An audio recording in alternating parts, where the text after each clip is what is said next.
Eh bien, écoutez, pour ne pas prendre plus de temps sur ce temps d'accueil, justement, je vous propose qu'on commence la séance. Tout d'abord, on vous remercie de vous être inscrit et d'être présent ici pour participer à notre premier webinaire. Je suis Aurore Parmentier, la chef de projet de la cellule d'animation régionale. Donc, j'aurai aujourd'hui la responsabilité d'animer cette réunion avec la collaboration de Marie-Noël. Marie-Noël, je vous laisse vous présenter rapidement. Oui, bonjour à tout le monde. Alors, moi, je suis Marie-Noël Canguilhem. Donc, je viens de terminer la formation de master spécialisé manager de structures sanitaires et sociales à TBS Toulouse, TBS Éducation. Et donc, je vais co-animer avec les membres de la CARES pour vous présenter les résultats de notre étude. Voilà.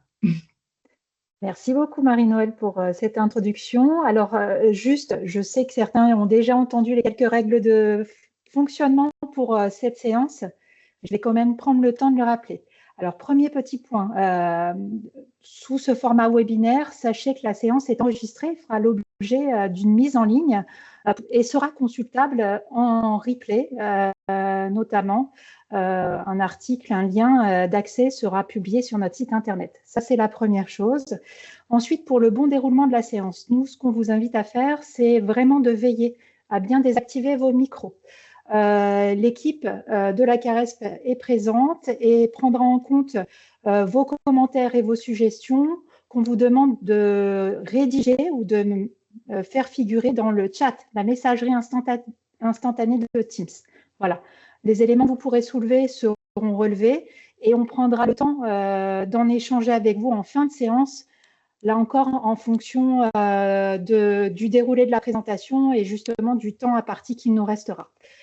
Voilà, je vous remercie en tout cas encore une fois pour votre participation et je vous propose du coup qu'on commence par traiter notre sujet. Donc, comme Marie-Noël l'a indiqué, il s'agit pour nous aujourd'hui de vous présenter une restitution de l'étude qui a été menée par l'équipe projet de TBS sur les soins palliatifs à domicile qui traitait du rôle des enjeux pour les SIAD et les SAD. Alors, en termes d'introduction, et vous pouvez mettre la diapositive suivante, Marie-Noël, si vous voulez bien.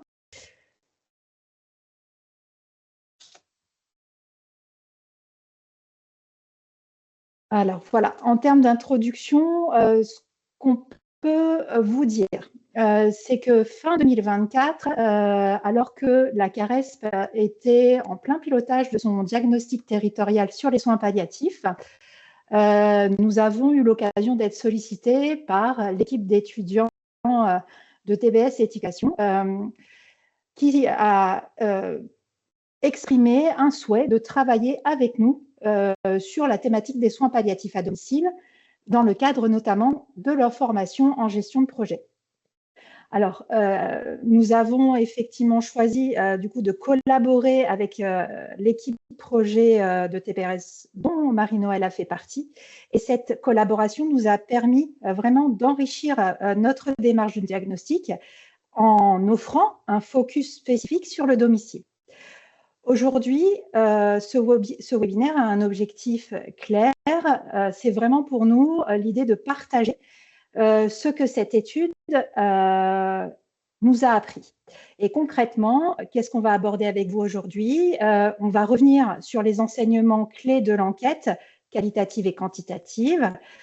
On va pouvoir aussi éclairer les réalités territoriales, identifier les besoins des SAD, des SIAD, des SPASAD, et aussi finir en fin de présentation par une présentation des leviers d'action pour mieux structurer les soins palliatifs à domicile. En tout cas, en termes de contexte général, comment on se situe en termes de dynamique globale en Occitanie? Le constat est assez clair et ça, je pense que c'est très bien identifié pour tout le monde. C'est la question du vieillissement démographique. On a affaire à une population qui est vieillissante en Occitanie, mais pas que. Hein, c'est une dynamique nationale avec une forte augmentation du besoin en soins palliatifs à domicile. ce qui demande finalement une évolution, une adaptation du service à la personne. Autre point de constat, c'est aussi l'augmentation des maladies chroniques dans ce champ, avec le besoin d'un suivi au long cours spécialisé. Besoin aussi de développer de nouvelles compétences pour les soignants à domicile qui sont confrontés à ces nouvelles maladies, à ces maladies chroniques. Et autre point important à prendre en compte, c'est aussi la mise en avant de la volonté pour les patients de rester à domicile et le fait de pouvoir, autant que faire se peut, prioriser les projets de maintien à domicile pour les patients. En tout cas, en termes de constat, les acteurs du domicile ont un rôle central, mais parfois qui est vécu comme insuffisamment reconnu, c'est ça que je pourrais dire.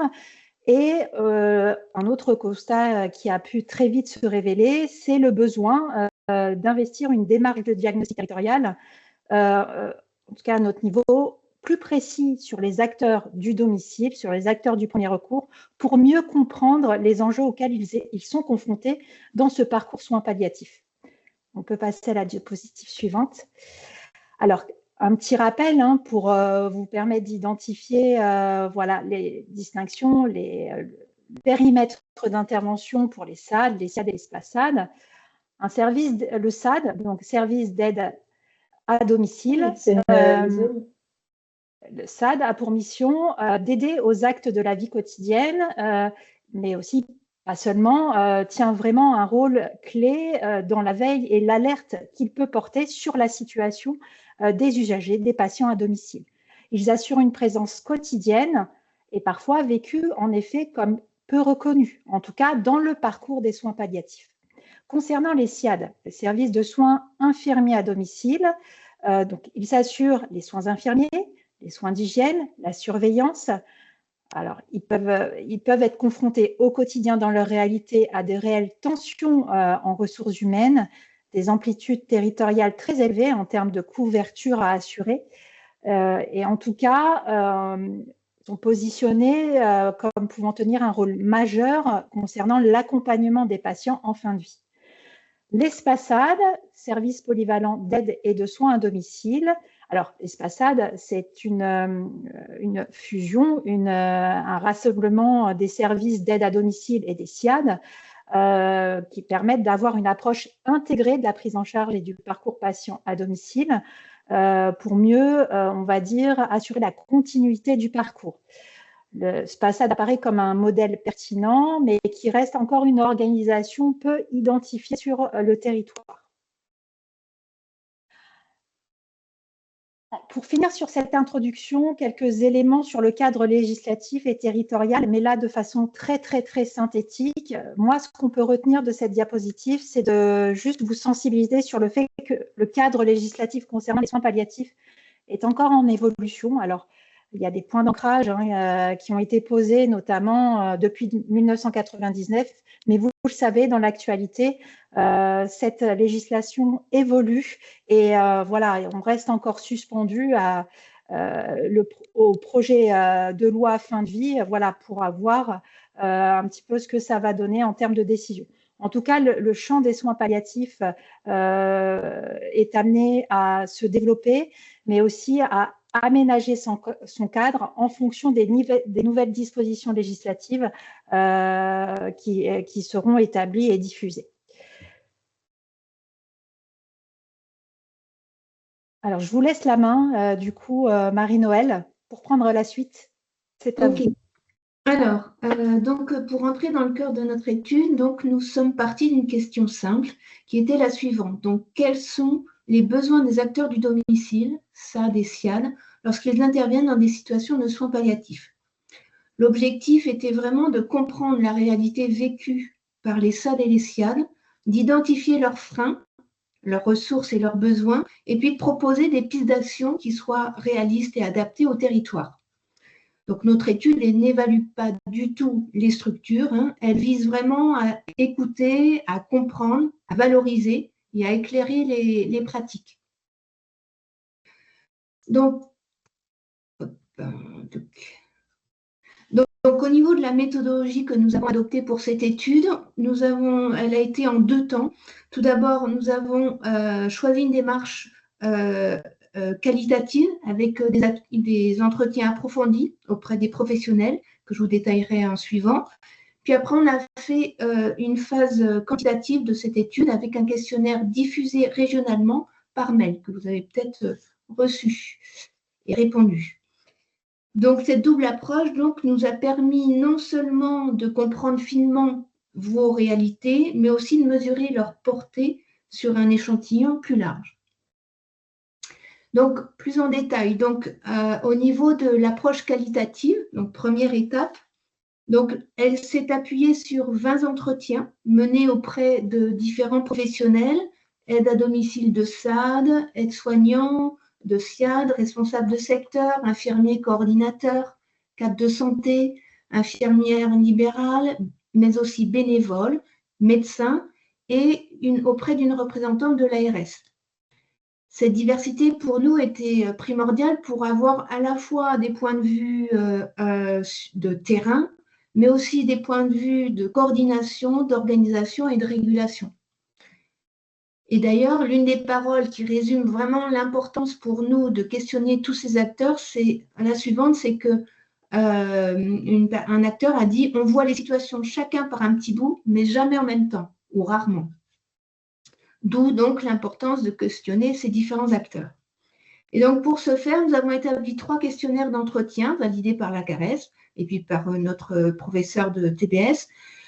Donc, 3 questionnaires d'entretien selon les acteurs interrogés pour à la fois explorer les pratiques, les organisations et les conditions d'exercice, analyser les représentations des soins palliatifs à domicile, identifier les contraintes, les ressources et les besoins de professionnalisation. Et donc, nous avons rencontré les structures sur 10 territoires différents, dans des zones rurales, qu'on va voir après plus précisément, dans des zones montagneuses, littorales et semi-urbaines. Voilà, et ceci, ça s'est passé entre février et mars 2025. Donc voilà les différentes zones explorées. Et ce choix donc avait vraiment pour but de couvrir les différents territoires, comme je vous ai dit, et les différents profils aussi de structures. Il y avait des SAD, des SIAD, des SPASAD, comme on vous l'a dit au début, pour éviter donc une vision trop centrée sur un seul département ou sur un seul type d'organisation. Et donc, ça nous a permis d'identifier des tendances transversales, mais aussi des spécificités territoriales qu'on vous présentera un peu plus loin dans le diaporama. Donc, voilà, donc notre enquête va vers Argelès-Gazos vers Nîmes, Montpellier, etc. Voilà. Donc, au niveau de la méthodologie, ensuite, donc ça c'était la première phase, comme je vous ai dit, qualitative, par le biais d'entretiens individuels. Ensuite, la deuxième phase, c'était une méthodologie quantitative de l'étude, c'est-à-dire par le biais de mail, un questionnaire à distance. Voilà. Donc, un questionnaire qui a été diffusé à l'échelle régionale auprès de SAD et de SIAN pour donc compléter et objectiver les constats issus des entretiens qualitatifs. Nous avons recueilli 97 réponses, ce qui correspond à 10% des répondants, ce qui est pas mal pour une enquête de ce genre, avec une répartition équilibrée entre structures d'aide à domicile et structures de soins infirmiers à domicile, entre donc les SAD et les SIAD. Ce questionnaire portait notamment sur les situations rencontrées en soins palliatifs, sur les besoins en formation, sur la charge émotionnelle ressentie, sur les pratiques professionnelles au domicile. L'objectif n'était pas de comparer les structures entre elles, bien sûr, mais de faire émerger des tendances en fait générales et de besoins partagés. Donc, vous voyez sur la diapo le nombre de professionnels répondants qui est donc assez varié et donc très intéressant, mais ça reste voilà, une étude à petite échelle, donc voilà, ça reste un focus, mais à développer. Par rapport donc maintenant aux apports majeurs de la méthodologie, eh bien, cette double approche à la fois qualitative et quantitative nous a permis d'identifier des tendances fortes qu'on va vous présenter plus loin, de confirmer certaines fragilités, mais aussi de faire émerger des ressources et des leviers d'action. Et donc, en bref, grâce à cette approche croisée, on a pu entendre la voix des professionnels, on a pu la confronter aux données quantitatives et identifier des tendances assez solides. Donc, au niveau des résultats de l'étude, concernant donc les forces, les freins et les chantiers prioritaires que l'on y voit. Au niveau des forces identifiées, donc avant d'aborder les freins, il nous semble essentiel de, bien sûr, commencer par les forces. Ce que montre très clairement en fait l'étude, c'est que le domicile ne part pas de rien, loin de là. Il existe déjà des ressources solides sur lesquelles s'appuyer. Notamment, le premier axe, c'est l'engagement fort des professionnels. Dans tous les territoires, quels que soient les contextes, les professionnels nous ont vraiment parlé de leur implication, de leur présence, de leur attachement aux personnes accompagnées. Ce n'est pas un engagement abstrait, c'est vraiment une présence quotidienne, parfois dans des conditions difficiles, avec une vraie responsabilité humaine. Et d'ailleurs, il y a une parole qui résume assez simplement tout ça, c'est la suivante: on fait ce qu'on peut, mais on fait tout pour eux. Voilà, quels que soient leurs moyens, leurs difficultés. Vraiment, on l'a vraiment ressenti lors des entretiens. Après, à cela, je peux ajouter que la qualité relationnelle et la connaissance fine des situations est également une force. Les professionnels du domicile sont ceux vraiment qui connaissent le mieux les personnes accompagnées, leurs habitudes, leurs histoires, leurs peurs. Et cette proximité permet souvent de repérer très tôt des signaux faibles, un changement de comportement, une fatigue accrue, une inquiétude chez l'aidant. Et c'est vraiment un levier essentiel en soins palliatifs, même s'il est rarement reconnu comme tel. Il est souvent assez transparent pour les autres collaborateurs. Ça a été en tout cas exprimé par ces professionnels. Le deuxième axe, c'est la capacité d'adaptation et la réactivité. Les professionnels du domicile, en effet, s'adaptent en permanence aux situations cliniques qui évoluent vite, aux familles, aux ressources disponibles ou indisponibles sur le territoire. Beaucoup nous ont même décrit une pratique faite d'ajustement constant, parfois au jour le jour, pour maintenir la personne à domicile le plus longtemps possible. Et ça va souvent par des dépassements de fonction, entre autres dans les SAD. C'est exprimé lors d'entretiens. Et cette capacité d'adaptation est souvent, comme je vous l'ai dit tout à l'heure, invisible, mais elle est centrale. Le troisième axe, c'est la volonté de monter en compétences, qui est sur le quatrième point de cette diapo. C'est un point fort qui concerne vraiment une volonté de monter en compétences. Ça ressort vraiment très fortement lors des entretiens. Les professionnels expriment vraiment un réel désir de mieux comprendre les situations palliatives, de se former, d'échanger sur leurs pratiques et de sécuriser leurs interventions. Et ça aussi, ça ressort dans le questionnaire quantitatif. Donc, cette volonté est vraiment très présente, y compris dans des contextes déjà très contraints, en fait. Et le quatrième axe, ce sont des initiatives locales structurantes, qu'on voit dans le point 2. Donc, dans plusieurs territoires, il y a des organisations qui ont mis en place des pratiques qui facilitent réellement leur parcours. Il y a des réunions de coordination formalisées, il y a des liens privilégiés avec l'HAD, avec les équipes ressources.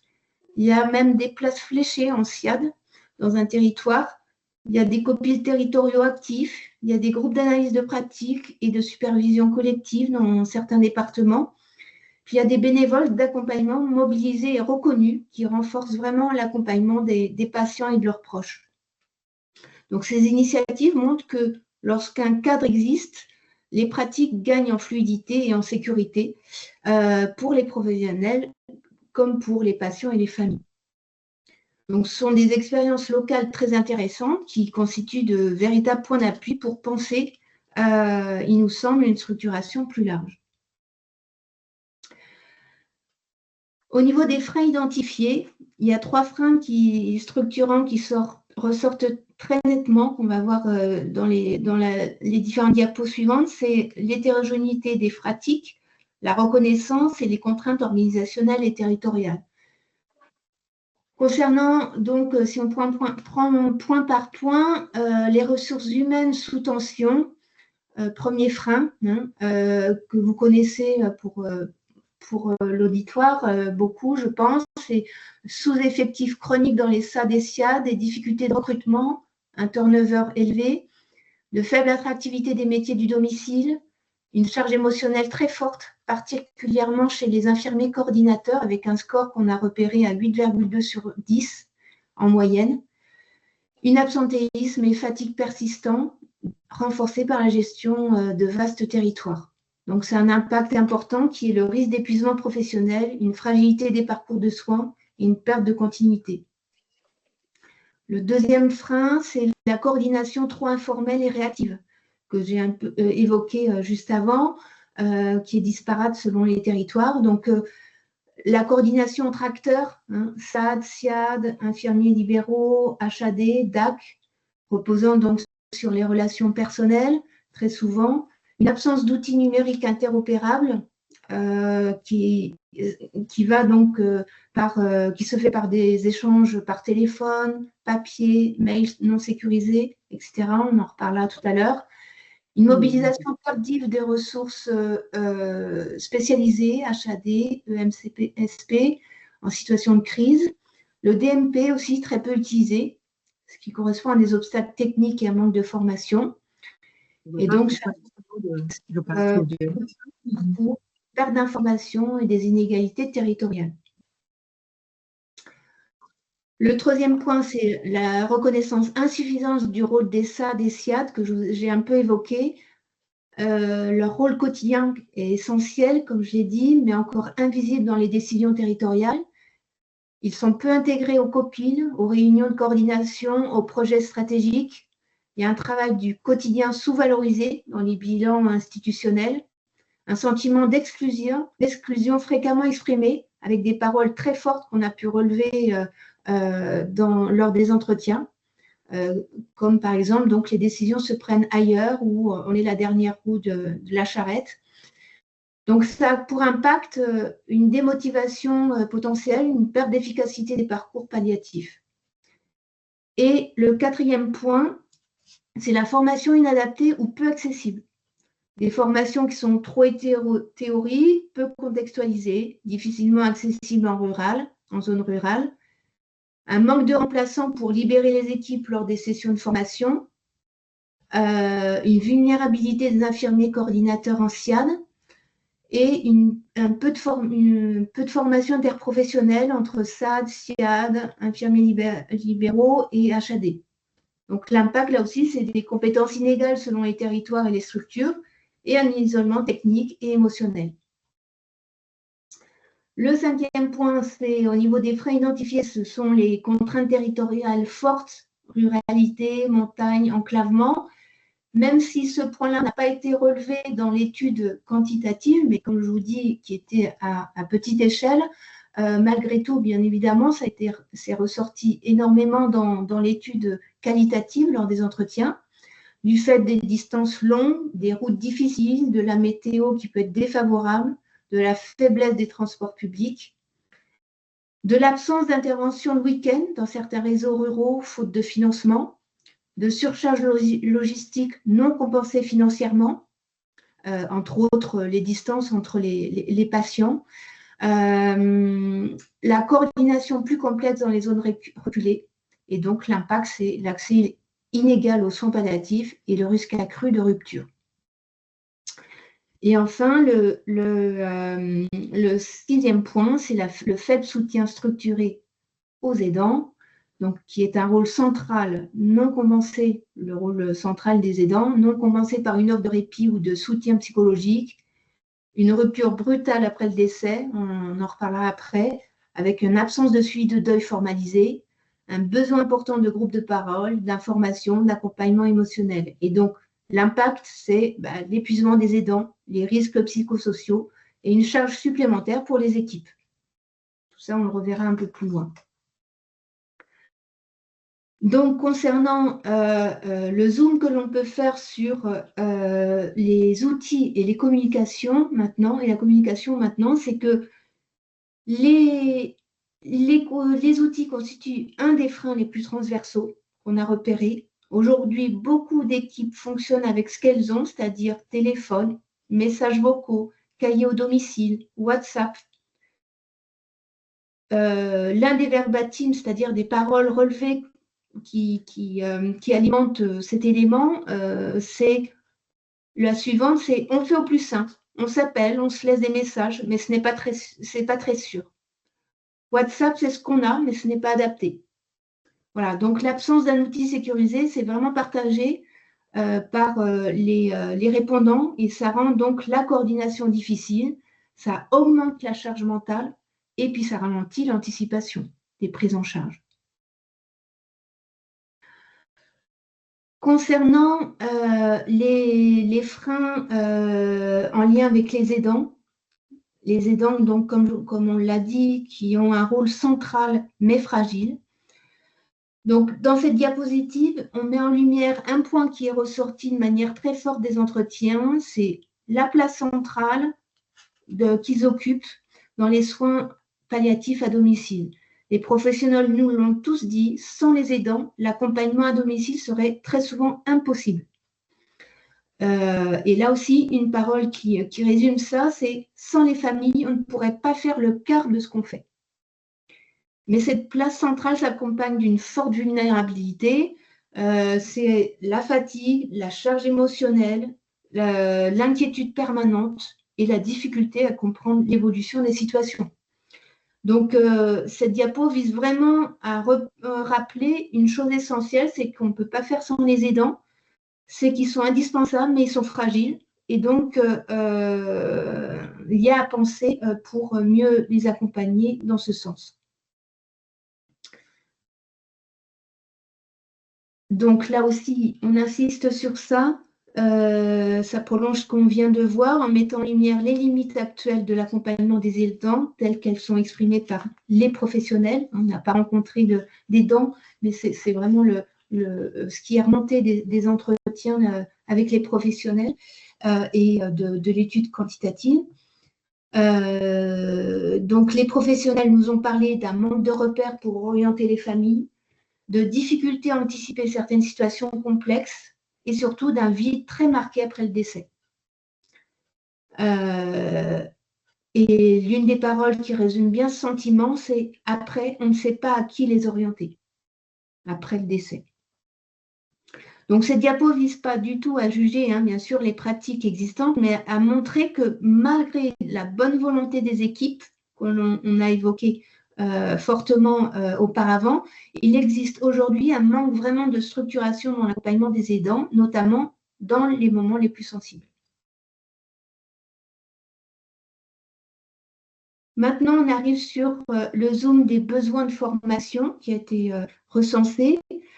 À la fois donc, dans les entretiens et dans l'enquête quantitative, cela ressort. Donc, ce qui est très frappant, c'est que ce besoin est largement partagé. Comme on le voit sur la diapo, près de 70% des répondants expriment le souhait de renforcer leurs compétences face aux situations de soins palliatifs. Et les thématiques prioritaires qui sont assez clairement identifiées sont la gestion des symptômes et de la douleur, une formation sur ça, une formation sur la communication dans les situations difficiles, des formations sur le cadre légal et éthique, et puis sur la coordination entre les acteurs. Ces besoins donc, ne traduisent pas un manque de professionnalisme, mais bien au contraire, une volonté vraiment de monter en compétences pour donc mieux faire face à des situations de plus en plus complexes au domicile.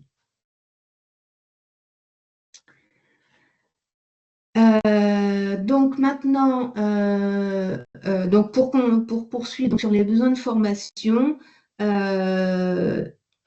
les attentes exprimées sont très différentes selon les structures. Ce n'est pas seulement le contenu des formations qui compte, mais aussi leur format. Donc, du côté des SIAD, par exemple, les professionnels demandent avant tout des analyses de pratique, des espaces pour échanger sur des situations complexes et de déposer ce qu'ils vivent. Et du côté des SAD, les attentes portent davantage sur des formations courtes, concrètes et facilement accessibles, souvent en distanciel et compatibles avec les contraintes de planning. Donc, et d'ailleurs, l'une des paroles, qui peut résumer, c'est pas 3 jours, mais 2 heures en visio, on peut. Donc, ces éléments montrent vraiment que proposer une offre de formation adaptée suppose à la fois de tenir compte des réalités du terrain et des contraintes organisationnelles et de différencier les besoins entre les SAD et les SIAD. Pour conclure, donc, concernant ma présentation, c'est un zoom que je ferai sur la dimension de la charge émotionnelle des professionnels. Les données quantitatives montrent un score moyen de 8,2 sur 10 chez les infirmiers coordinateurs, un niveau très élevé. Et qualitativement, les mots utilisés ont été extrêmement forts. Ce qu'on a relevé, c'est par exemple des paroles comme « on a la fatigue du cœur »,« on n'a pas d'espace pour déposer ce qu'on vit »,« on tient sur un fil ». Donc, cette charge émotionnelle pèse vraiment sur la pratique, sur la santé mentale et sur la capacité à accompagner dans la durée. Donc, c'est un enjeu majeur pour la qualité de l'accompagnement, mais aussi pour la prévention de l'usure professionnelle. Voilà donc ce qu'on peut relever. Donc, ces résultats, force, frein, besoin, charge émotionnelle dessinent vraiment des enjeux très clairs pour les prochaines années. Et donc, maintenant, à voir comment agir concrètement à l'échelle régionale. Et je vais laisser la parole à Aurore. Merci Marie-Noëlle. Donc oui, je reprends la main pour rebondir sur l'ensemble des constats que vous venez d'évoquer, Marie-Noëlle, pour voir quelles perspectives d'action pourraient être envisagées, sachant qu'à notre échelle et à ce stade, on reste sur la mise en avant de recommandations, de pistes d'action possibles, mais que pour le reste, dans l'opérationnalité et l'effectivité, tout reste à faire. Alors, pour le premier champ et qui concerne, diapositive suivante, la question de ces recommandations, elle serait à penser sur 3 dimensions. La question du renforcement de la coordination territoriale, la question de la reconnaissance et de la valorisation des SAD et des SIAD, et du développement de l'offre de formation. Alors, pour ce qui est du renforcement de la coordination territoriale, qu'est-ce qu'on peut dire? Aujourd'hui, le constat, c'est qu'effectivement, sur le terrain, et vous l'avez bien dit, Marie-Noëlle, tout le monde, effectivement, fait de son mieux. Il n'y a pas de débat là-dessus, mais on part du principe que les outils et les circuits de collaboration entre les acteurs ne sont pas toujours très clairs. Donc, l'idée pour renforcer la coordination territoriale et ainsi fluidifier les parcours serait par exemple de pouvoir déployer des plateformes numériques régionales sécurisées et interopérables pour mieux favoriser l'échange d'informations par exemple. La question aussi de pouvoir clarifier le circuit d'alerte sur les situations complexes. Lorsqu'on repère une situation, vers qui je m'adresse, qui je sollicite pour justement alerter sur cette situation. Pourquoi pas aussi pouvoir mieux identifier les outils, les dispositifs d'appui qui pourraient être mis à disposition comme le sont certaines astreintes téléphoniques. Et il y a la question aussi, dans le cadre de cette coordination territoriale, la possibilité de renforcer les cadres de réunions pluridisciplinaires, pluriprofessionnelles, en faisant en sorte qu'elles puissent avoir lieu de façon régulière avec l'ensemble du cercle de soins. Concernant la dimension qui touche à la valorisation des services d'aide à domicile, des SIAD, alors là, pour le coup, en termes de réflexion, il pourrait s'agir d'associer systématiquement les SAD et les SIAD au repérage précoce des situations pour pouvoir les inclure dès le début de la mise en place du plan de soins. Il y a aussi la question de mieux inscrire leur rôle dans les textes cadres régionaux et nationaux pour permettre une meilleure visibilité, une meilleure mobilisation de leurs services. Autre point, c'est aussi ce qui touche à la reconnaissance de leurs observations quotidiennes, de leur transmission quotidienne. Ces professionnels sont au plus proche du patient à son domicile, dans son quotidien. Elles sont vraiment très bien placées pour faire état, pour transmettre la réalité du patient au jour le jour et dans les risques qui peuvent émerger et qui peuvent être observés. Donc, elles ont vraiment un rôle et une fonction d'alerte. Ces professionnels sont porteurs d'alerte. Elles accompagnent les familles. Elles tiennent une place centrale dans le maillage. Et pour le coup, il y aurait peut-être une nécessité à mieux les identifier dans ce rôle. Concernant le développement de l'offre de formation, l'idée serait de pouvoir ouvrir des espaces d'analyse de pratique de façon plus systématique, des espaces d'analyse de pratique avec des intervenants extérieurs comme des psychologues. Il y a aussi la question, vous l'avez dit Marie-Noël tout à l'heure, proposer des modèles de formation adaptés à leurs contraintes professionnelles, des modèles hybrides avec des formats courts et très centrés sur l'opérationnel, le concret, pour que ce soit plus facilement accessible à leur niveau.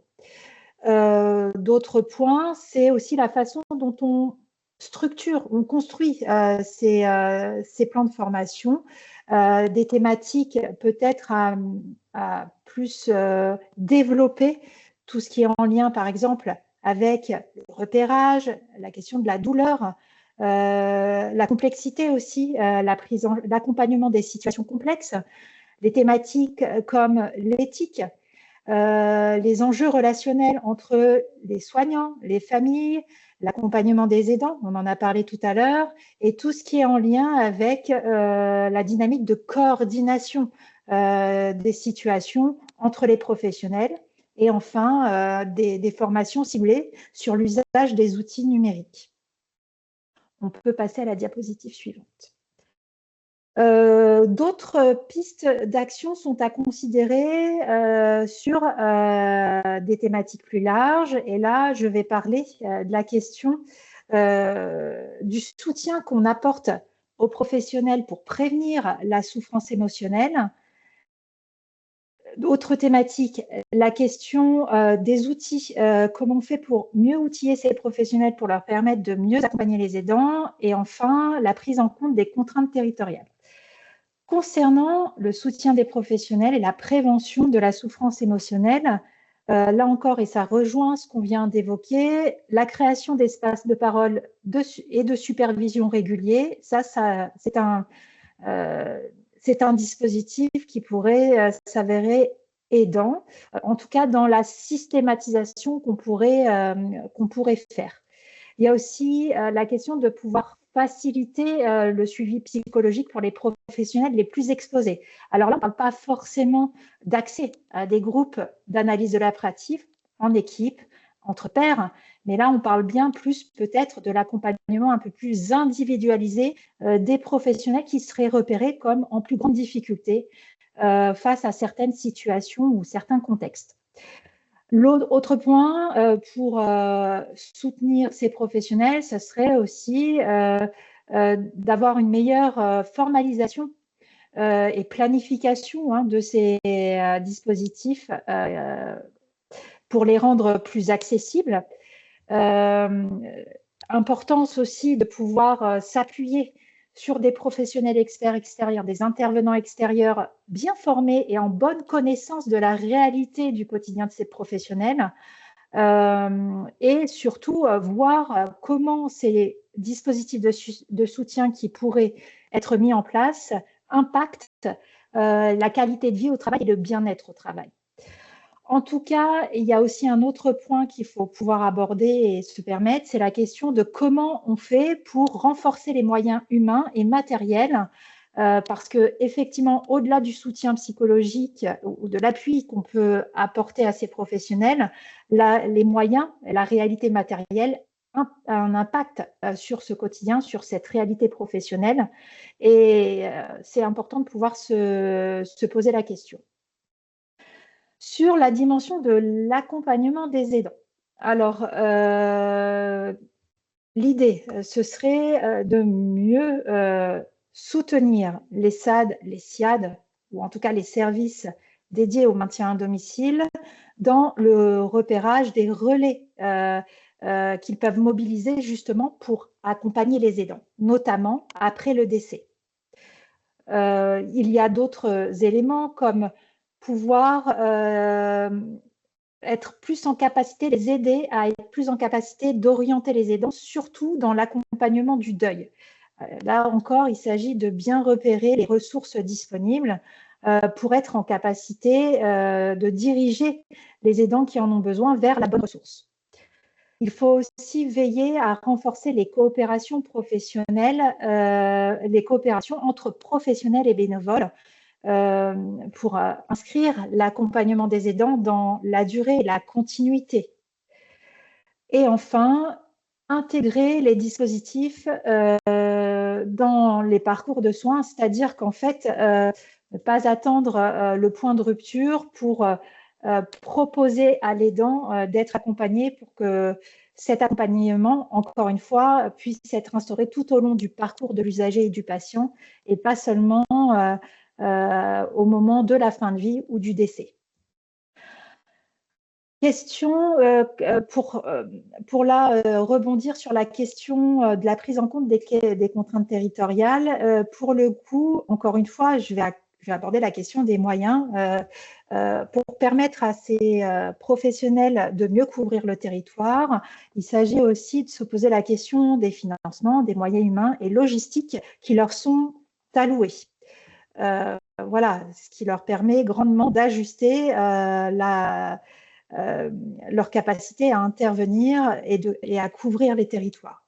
D'autres solutions peuvent être envisagées. Là, le champ des possibles est vaste. Est-ce qu'il s'agit de pouvoir mutualiser des flottes de matériel, de véhicules, pardon, mettre à disposition du matériel spécifique, pouvoir identifier des plateformes qui les aident dans la coordination de leurs interventions.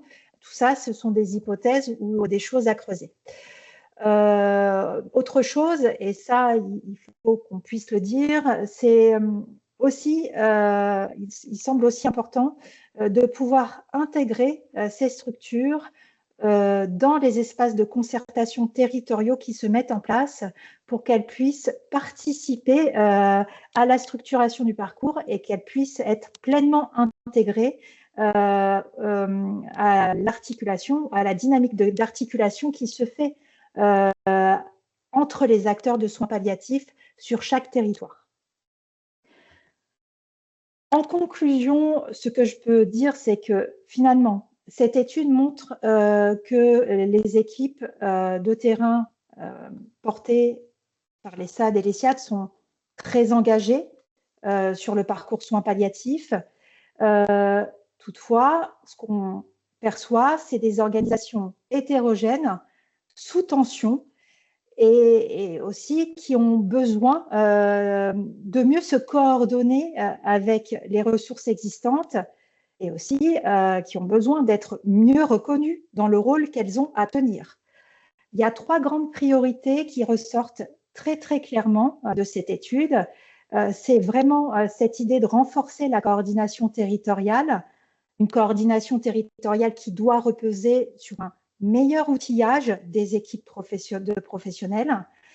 Il y a la question du soutien aussi à la professionnalisation des équipes. Alors, le soutien qu'on apporte aux professionnels en souffrance est une chose, mais il y a la question de la formation et de la professionnalisation qui est un point important. Enfin, il y a la question d'une meilleure reconnaissance de ces professionnels, que ce soit au niveau du rôle qu'elles ont à tenir pour le parcours du patient, mais aussi du rôle qu'elles tiennent dans l'accompagnement des proches aidants. En tout cas, l'enjeu est très simple, c'est de pouvoir, dans le traitement de ces priorités, pouvoir garantir à chaque patient, à chaque famille, un accompagnement de qualité, équitable et humain, quel que soit le lieu de vie et son lieu de résidence. On vous remercie pour votre écoute. On va pouvoir laisser place à vos commentaires, à vos suggestions, si vous avez des questions.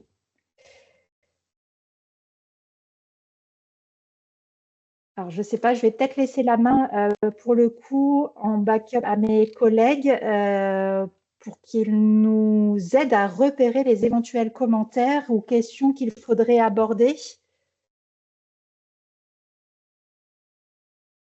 Oui, bah écoutez, donc je prends la main, merci pour la présentation. Monsieur Brown, vous me posez une question, Marie-Noël, sur la prise en compte de la réforme SAD-SIAD dans votre travail. Est-ce que ça a été une dimension prise en compte? Alors, pour moi, la réforme, je fais un point de clarification juste pour reformuler. On parle de la réforme du service autonomie à domicile qui vise à rapprocher notamment les services d'aide à domicile et les SIAD dans une organisation en tout cas intégrée. C'est ça. Ouais. Monsieur Brown, si vous êtes connecté, vous pouvez aussi prendre la main, prendre la parole si vous voulez éclaircir le propos.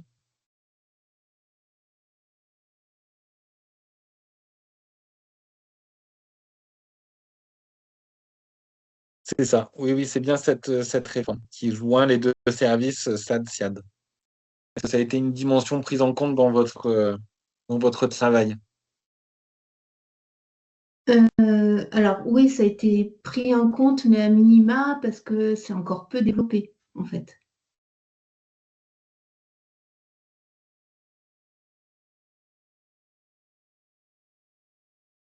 Ok, merci.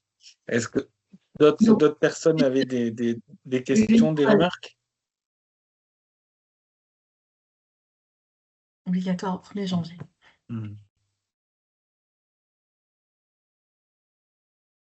Alors, on a eu aussi le commentaire du docteur Cornu pour le soutien des endeuillés. Il y a déjà des structures de bénévoles qui le proposent et au moins 5 équipes en cours de structuration.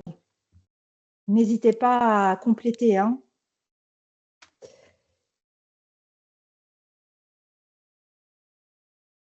Bon.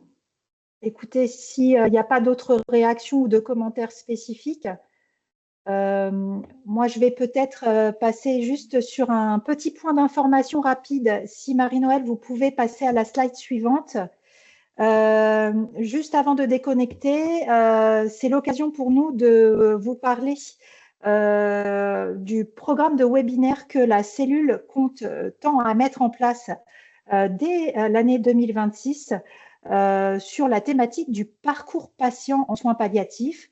Alors, une programmation dédiée donc à ce parcours patient et comme vous le voyez affiché sur la slide, différentes dates programmées tout au long de l'année pour parler des différents acteurs intervenant à chaque étape du parcours patient. Je ne vais pas aller plus loin là-dessus. On vous laissera consulter les éléments du programme qui sont situés notamment sur le support de présentation. En tout cas, je vous remercie beaucoup pour votre participation, votre présence et votre attention. On vous souhaite une très bonne journée.